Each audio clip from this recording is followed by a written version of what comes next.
අපි හැමෝගෙම ජීවිතයේ තියෙන ගැඹුරුම ප්‍රශ්න දිහා බෞද්ධ දර්ශනයෙන් බලන්නේ කොහොමද? ඒකට ඇත්තදම ප්‍රායෝගික විසඳුමක් තියෙනවද? අපි මේ විග්‍රහයෙන් ඒ ගැන ටිකක් ගැඹුරින් කතා කරමු. හොඳයි. අපි බලමු මේ ගමන යන්නේ කොහොමද කියලා. මුලින්ම අපි කතා කරනවා රෝග ලක්ෂණය. ඒ කියන්නේ දුක කියන යථාර්ථය ගැන. ඊළඟට ඒකට හේතුව මොකක්ද කියලා හොයලා බලනවා. ඊට පස්සේ ඒකට තියෙන විසඳුම. ඒ කියන්නේ ආර්ය අෂ්ටාංගික මාර්ගය ගැන කතා කරමු. ඒ මාර්ගය ක්‍රියාත්මක කරන විදිහ නැත්නම් ත්‍රිවිධ ශික්ෂාව ගැනත් බලලා අවසානයේට මේ හැම දෙයකින්ම ලැබෙන ප්‍රතිඵලය. ඒ කියන්නේ දුකින් නිදහස් වීම ගැනත් අපි කතා කරනවා. හරි එන අපි පටන් ගමු. පළවෙනි කාරණයෙන් දුක්ඛ සත්‍ය. බෞද්ධ දර්ශනයේ අත්විවරම වගේ තමයි මේ සංකල්පය. අපි සාමාන්‍යයෙන් දුක කියලා කියුවට මේක ඊට වඩා ගොඩාක් ගැඹුරු පුළුල් අදහසක්. සාමාන්‍යයෙන් අපි හිතන්නේ සතුට හොයාගන්න නම් දුකින් පැනලා යන්න ඕනේ කියලා නේද? ඒත් මෙතනදි කියවෙන්නේ ඒකේ අනිත් පැත්ත. ඇත්තටම සතුට හොයාගන්න නම් මුලින්ම දුක කියන්නේ මොකක්ද කියලා අවබෝධ කරගන්න ඕනෙලු. මේක ටිකක් අමුතු අදහසක් වගේ පේනුනට ඒකේ ලොකු තේරුමක් තියෙනවා.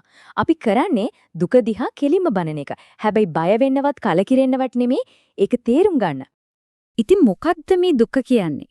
මේක නිකම්ම ඇඟේ වේදනාවක් විතරක් නෙවෙයි. ඊට වඩා ගොඩක් එහා ගිය දෙයක්. හිතන්න සමහර වෙලාවට අපිට ඕන කරන හැමදේම ලැබිලත් හිතට දැනෙන අර හිස්කම. එහෙම නැත්නම් හැමදේම කොයි වෙලාවෙ හරි වෙනස් වෙලා යයි කියන යටි හිතේ තියෙන පොඩි බය. අන්න ඒ වගේ හැඟීම්, ඒ ආතතිය, ඒ අතෘප්තිය මේ ඔක්කොම දුක්ඛ කියන සංකල්පයට අයිති. මේකේ තියෙන විශේෂත්වය තමයි මේක හරිම ප්‍රායෝගිකයි. බලන්නකෝ මේ උදාහරණ ඉපදීම, වයසට යන එක, ලෙඩ වෙන එක, මරණය මේවා කාටවත් මග හරින්න බෑනේ. ඒ වගේම තමයි අපි අකමැති අයත් එක්ක ඉන්න වෙන එක, අපි ආදරය කරන අයගෙන් වෙන වෙන එක, කැමති දේ නොලැබී යන එක මේ ඔක්කොම අපේ ජීවිතවල කොටසක්. ඉතින් කෙටියෙන්ම කිව්වොත් මේ පංච උපාදාන ස්කන්ධයම, ඒ කියන්නේ මේ පැවැත්මම දුකක් කියලා තමයි කියවෙන්නේ. මේක ඇත්තටම හැමෝගෙම කතාව. හරි. එහෙනම් රෝග ලක්ෂණය තමයි දුක. දැන් ප්‍රශ්නේ තියෙන්නේ මොකක්ද මේකට හේතුව? මේ දර්ශනයට අනුව මේ දුක එන්නේ කොහෙන්ද? මෙතනදී තියෙන වැදගත්ම අදහස තමයි මේක. දුක කියන්නේ නිකන්ම අහම්බෙන් වෙන දෙයක් නෙමෙයි. ඒකට නිශ්චිත හේතුදාමයක් තියෙනවා. එක දෙයක් නිසා තව දෙයක් ඇති වෙන. හරියට ඩොමිනෝස් ටිකක් වගේ සම්බන්ධයක් තියෙන ක්‍රියාවලියක්. අන්නේ හේතුඵල දාමයට තමයි පටිච්චසමුප්පාදය කියලා කියන්නේ. සරලවම කිව්වොත් මේක නිසා අරක වෙනවා කියන මූල ධර්මය. හැම දෙයක්ම පවතින්නේ තවත් දෙයක් මත යැපීමෙන්. ඉතින් දුක ඇති වෙන එක පාලනය වෙන්නේ මේ යාන්ත්‍රණයමන් තමයි. හරි අපි බලමු මේ දාමයේ වැඩ කරන්නේ කොහොමද කියලා. බලන්න මේ හැම දෙයකම මුල තියෙන්නේ අවිද්‍යාව. ඒ කියන්නේ ඇත්ත ඇතිසැටියෙන් නොදැනීම.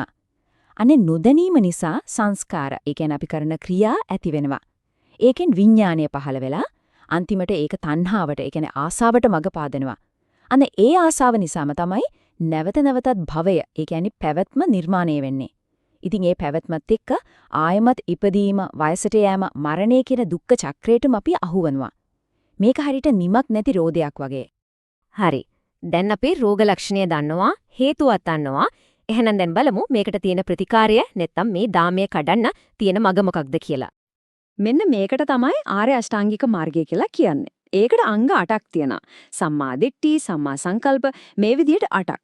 හැබැයි මේක 1 2 3 කියලා පිළිවෙලට කරන්න උන පඩිපෙලක් නෙවෙයි. මේක හරියට එකිනෙකට බැඳුණු එකට වැඩ කරන කොටස් 8ක් වගේ. එකක් දියුණු කරද්දී අනෙක් ටිකත් ඒකම දියුණු වෙනවා.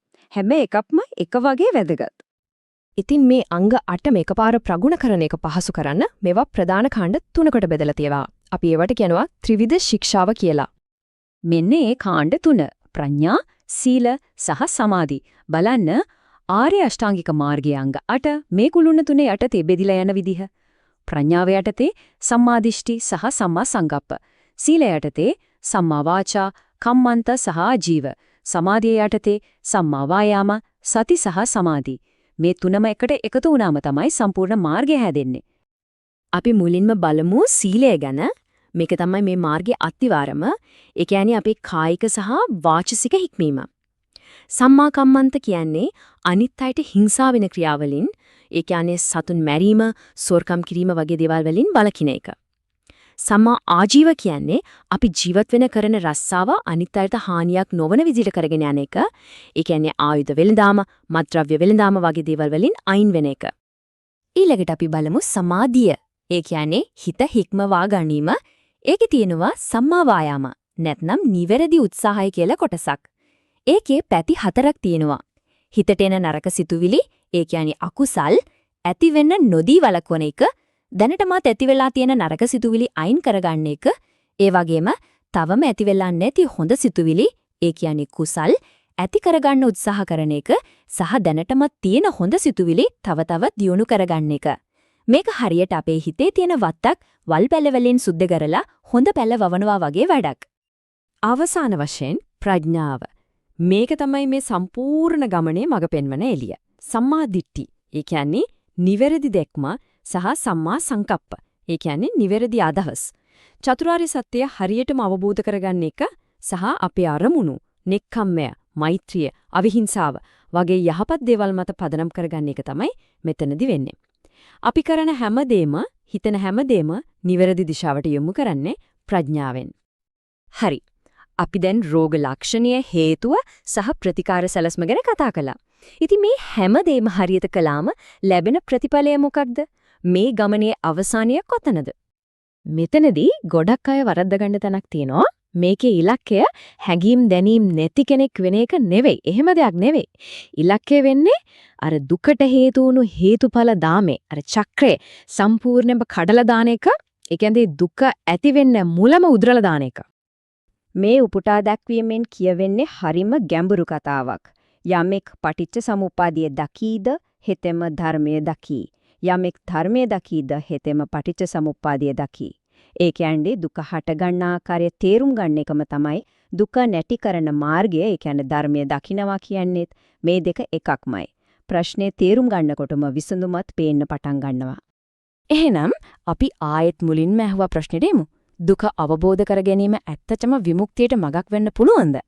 සමහර විට අපි හොයන නියම සතුට තියෙන්නේ මොන හරි දේවල් පස්සේ දුවන එකේ නෙවෙයි වෙන්නේති. ඒ වෙනුවට යථාර්ථයේ තියෙන විදිහටම පැහැදිලිව දකිනකොට ලැබෙන අන්න ඒ නිවහසේ වෙන්න පුළුවන්.